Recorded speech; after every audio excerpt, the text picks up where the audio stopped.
Olha, quando a gente fala de engajamento de pequenas e médias empresas nas questões de sustentabilidade, ESG, eu gosto de começar dizendo que o mais importante é o real entendimento do que a gente está falando. É a gente, de fato, compreender que, na verdade, social, ambiental e governança é um novo modelo de pensamento, é uma nova forma de fazer negócios, uma nova forma de operar nesse mundo, né?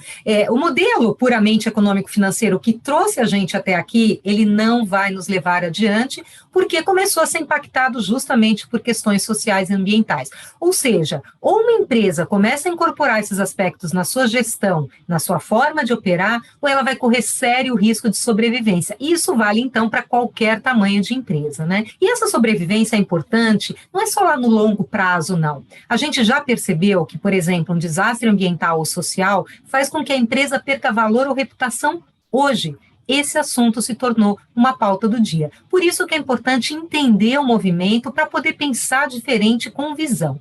E a minha recomendação, então, para começar essa jornada, novamente, se aprofundar, entender este movimento, depois se comprometer genuinamente com ele, né? E incorporar essas questões sociais e ambientais nos processos, nas políticas, nas relações, como parte do dia a dia da empresa. E tem muita informação disponível, gente. É possível ver o que as empresas do seu setor, do seu tamanho faz numa passada pela internet, com vários instrumentos à disposição. O importante é começar. Aos poucos o movimento vai ganhando força, sentido e a roda começa a girar mais rápido. O ponto dos critérios ESG serem articulados dos objetivos estratégicos das empresas é fundamental, né? Os fatores sociais, ambientais de governança, eles devem ser considerados no planejamento estratégico da empresa, no começo de tudo, né?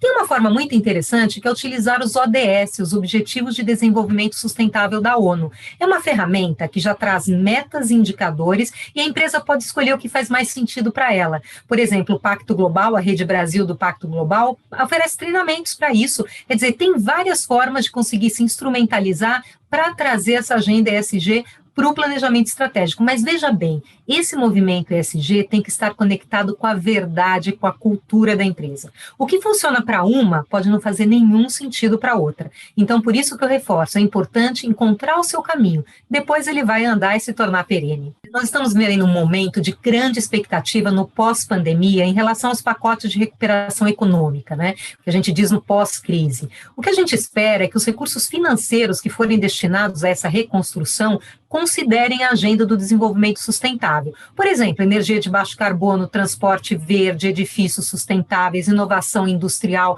agricultura sustentável, né? Tem um estudo muito interessante que diz que se o Brasil seguir a linha da economia de baixo carbono, a gente pode injetar na economia, vejam só, 2,8 trilhões até 2030. Isso equivale ao PIB da Bélgica e da Argentina. Ou seja, tem muita oportunidade na mesa. Outra questão importante, falando de futuro e de tendências, né, relacionada ainda à pandemia, é que a gente vê um foco muito maior no S do ESG, né? Eu costumo dizer que pela dor a gente percebeu que é ser humano, né? Todos nós somos seres humanos, essa pandemia exacerbou isso em todos nós, né? Então, acreditamos, esperamos que nos tornemos mais empáticos, movidos por propósito, por atenção ao outro, né? E aí eu deixo uma frase que eu gosto muito de Victor Hugo, que ele disse assim: nada é mais poderoso do que uma ideia cujo tempo chegou. E eu não tenho a mínima dúvida que o tempo de criar um novo modelo de mundo, uma nova forma de operar, definitivamente chegou.